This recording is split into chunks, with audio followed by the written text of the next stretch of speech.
Mr. Mouton, good morning. Would you introduce yourself? Tell us your name and your DOC number, please.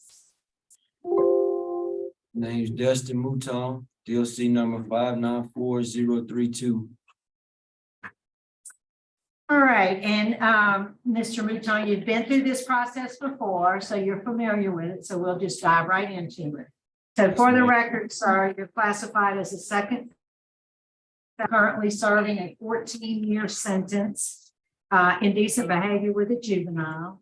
Your parole eligibility was December 13, 2019. You do not earn good time, but your full term date is December 13, 2026. Is that correct? Yes, ma'am.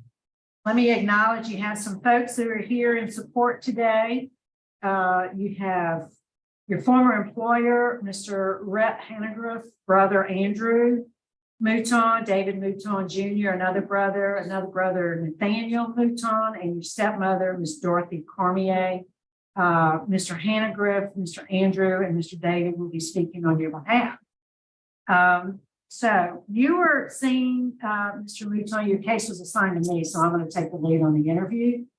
Yes, You were ma'am. seen in October of 2020, and you were denied. Now, do you remember the reason you were given for the denial?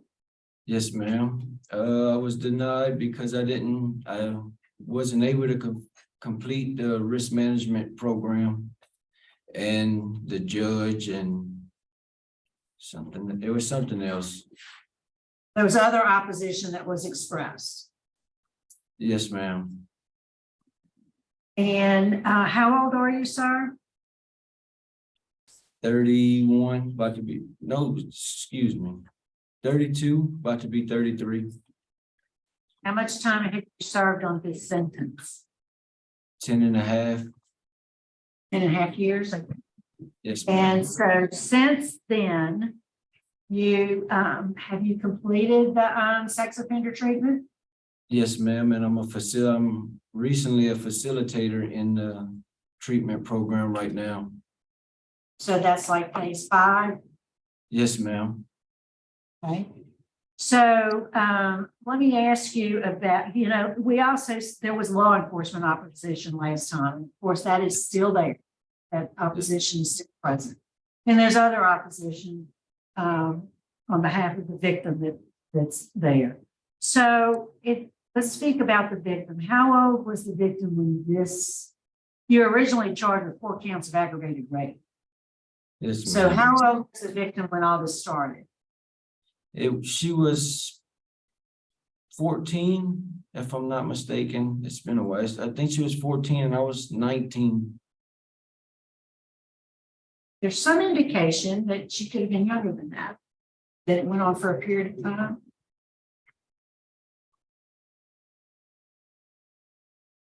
Excuse me? There's some indication in the record that she could have been younger than that. I think it was reported when she was age 14. So it happened obviously on more than one occasion. Yes, ma'am. It was multiple occasions. She used to come and sleep at the house and come to my job and visit all the time. I was a friend of the family, and that's what makes it so bad. Started when she was about 10 years old.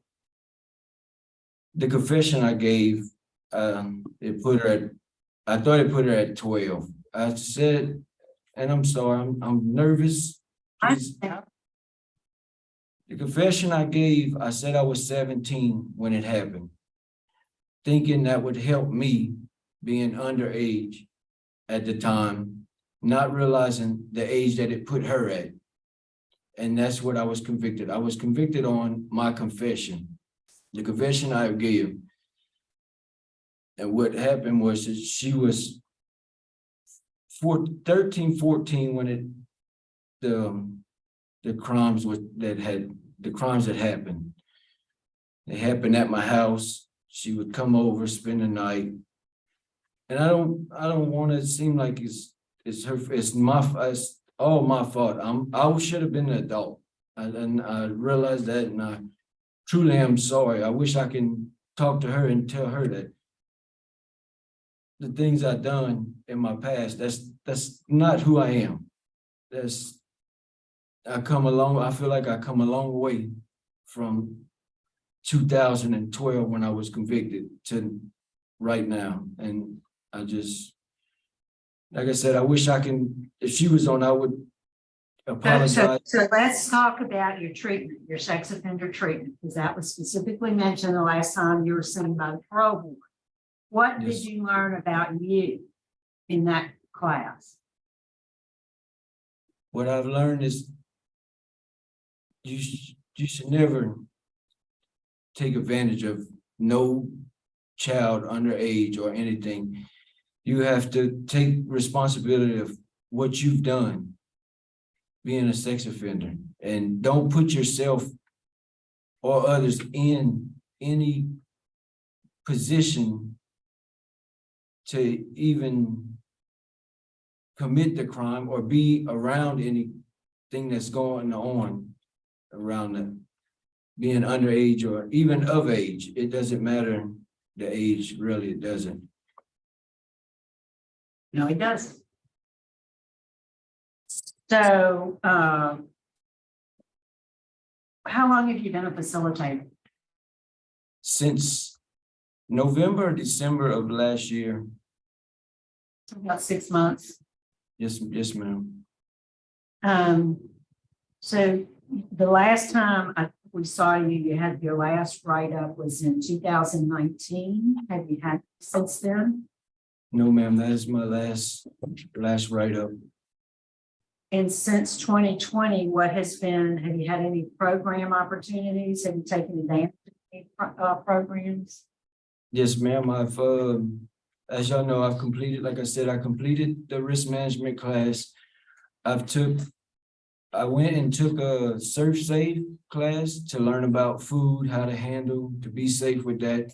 I've took it's called Life in Focus, which is, it touches every topic on drug usage, because in my past I've done drugs, and it touches bases on drugs, what it does to you, mindset, body, different classes on drugs. And I'm enrolled right now in IC3, learning about computers, how to fill out applications, what's all components of the computer. All that since last hearing? Ma'am? All of that is since your last hearing in October of 2020. Yes, ma'am. Well, you've been busy. I try to. So have you been able to take victim awareness? No, ma'am. They had Have you just ever started. asked for? Ma'am? You ever asked to take that class? I didn't. I'm sorry, I didn't understand you. Have you ever asked to take that Yes. class? Yes, ma'am. I asked the chaplain who's over the class if he could put me in, but he said they had already started, and I'd asked him if I could get in, and to get it, even if I had to, after class is complete, go back and finish the classes the part of the class that I missed. And he said he couldn't do it. I asked my risk management counselor to see if there was any way that she could have got me in it, and she couldn't. Right. So let me ask you this. What is your expectation to get out of that class? Ma'am, to get in the class? What is your expectation? What do you expect to get out of that class? The risk management, the Victim awareness. I don't know much about it, but what they were saying is more of to let you know that it's not just the victim, there's more to a victim is their family, my family, me, their surrounding families. You're not just hurting one person. You're hurting everyone, every loved one. So that's what you've heard others talk about. So have you given any thought on the impact your crime has had on that minor victim? Yes, yes, I have. I thought about that a lot. Yes, I really have. Share some of your thoughts. I've thought about how I took advantage of a young child, and I wish, like I said, I wish I can tell her I'm sorry, and that I can take it back. And I just wish I would have. I wouldn't. This part of my life wouldn't. I wouldn't have happened, but it happened. I can't take it back. You mentioned earlier about substance abuse. Have you taken any substance abuse classes? Yes, ma'am. I've took living in balance, phase 1 and 2. Like I mentioned, life in focus. I've took phase 1, 2, and 3 of that class. And Life in Focus is a substance abuse education program. It's the alcohol chemical class. Yes, ma'am. What are your future plans, Mr. Mouton? Should you be released earlier, where would you go? I would go live with my stepmom and my dad in Oakdale. They have some property out there. I have multiple jobs lined up. As you'll see, my brother Nathaniel, he's called a couple people he's worked for and lined me up with some jobs. I had my stepmom call the probation officer to get all my registration, so we know where we stand with registration, filling the cards. You have some significant challenges because of your crime.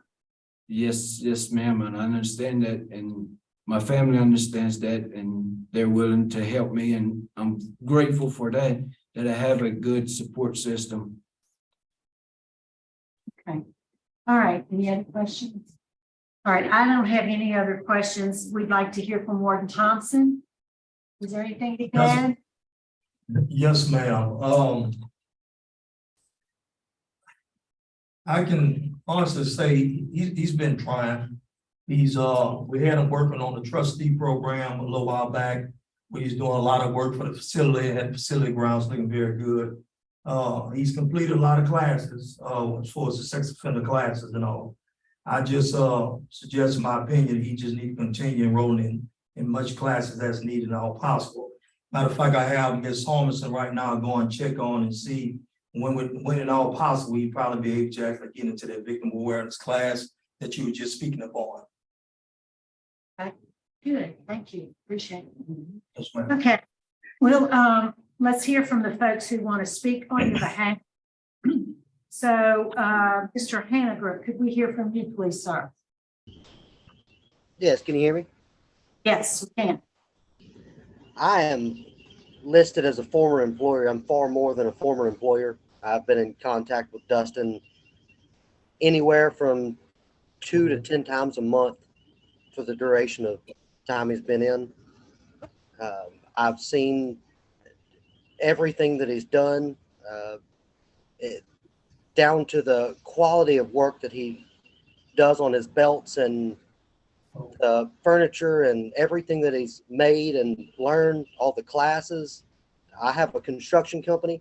I met Dustin originally whenever I had a tire shop. I was 15 years old when I opened the tire shop. I was bought out whenever I was 20. Dustin stuck with me through that at that time. But the number one thing that I believe matters in this situation is I know my mind frame, being a business owner now of a construction company and a sawmill. And I know that my mind frame, whenever I was even 21, 22 to 25, is not the mind frame I have now at 31 years old. I've constantly grown, and I've seen Dustin grow nonstop throughout the years of the communications and everything that he's done and tried. He will forever have a home, a roof over his head, a job that I'll work around his schedule with whatever classes he has to take. I will give him any tool that he could ever imagine to further not only working for me, but to eventually open his own thing, to be something besides what he was so many years ago. He will forever have a hand with me forever. That's it. Okay, great, thank you. All right, family, Mr. Andrew Mouton.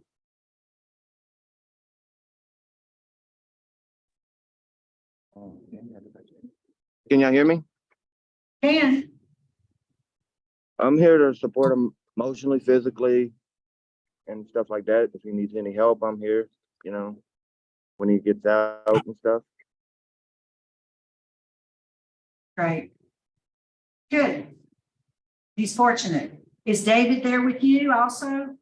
Yes, ma'am, I am. Okay, go ahead, sir. Just wanted to say I'm ready for him to come home. He's got a huge support system here with us. Brothers, stepmom, dad. He's got a home. He's got work lined up.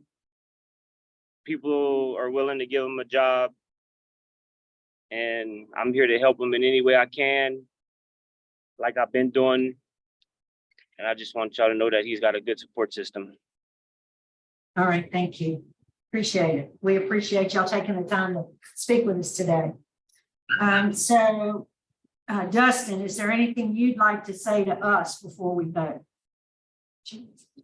I just hope y'all see that I'm not the same person that I was then so many years ago. Just hope y'all see I changed and y'all willing to give me a chance so I can prove to y'all, not just y'all, but my family, even the victim, that I'm not the same person, that I can be a better person. I will be a better person for family and all. All right, thank you, sir. All right, we're ready to vote. I'll be voting first. And you know, yours is a very difficult case, Dustin. Yes, ma'am. It's a terrible crime, very young victim. And you knew what you were doing. But when you were seen last, you were encouraged, you were denied because you hadn't completed sex offender treatment. And you've Yes, done that. And you're serving as a facilitator. And so you've done everything we've asked you to do. I'm going to vote to grant your parole. It requires a unanimous vote, so I'm just one, but it would be after victim awareness class. But whenever that is, whenever they can get you enrolled in that. And then after release, of course, you'll have to comply with all the terms of your sex offender contract. You'll be required, there's some requirements there you'll be required to sign. You submit to random drug screens by your PO. Of course, no contact whatsoever with the victim or the victim's family. And then you have no unsupervised contact with any minor for the duration of your supervision or the duration of your contract. That's my vote. Mrs. Wise. All right, Dustin, I want you to know that you prepared well for today. You've done a lot of good. I saw that you were a registered tutor. So you got engaged, you started helping others. You did a great harm. You healed yourself and you started helping others. And you got good support here today. For those reasons, my vote is to grant as well after you complete the victim awareness or victim impact class. And I concur with the special conditions set forth. Best wishes to you. Mrs. Jackson. And Dustin, my vote is the same. All right. I'd like to. Thank you. Warden, I think that concludes our business. We're going to adjourn. It's 11:10. Yes, ma'am. Thank you all as well. Thank you.